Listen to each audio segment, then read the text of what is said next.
ભરૂચ સમસ્ત ભોય જ્ઞાતિ પંચ દ્વારા જગન્નાથપુરીની જેમ ગુજરાતમાં પણ લગભગ 200 વર્ષથી પણ વધારે આ જગન્નાથ ભગવાનની રથયાત્રા ભરૂચમાંથી નીકળે છે।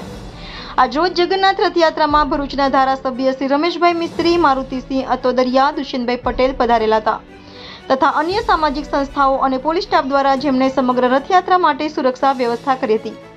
આ વર્ષે ભરૂચમાં નવા રંગરૂપમાં રથયાત્રા શણગારવામાં આવી હતી, જેનો સમગ્ર શ્રેય ભરૂચ સમસ્ત ભોય જ્ઞાતિ પંચના ઉત્સવ ટ્રસ્ટી તરફથી શ્રી મયંકભાઈ આર જાદવના માર્ગદર્શન દ્વારા કરવામાં આવ્યું હતું।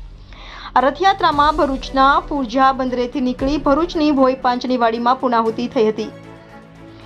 Bureau chief Mitul contractor, India 24 news channel, Bharuch.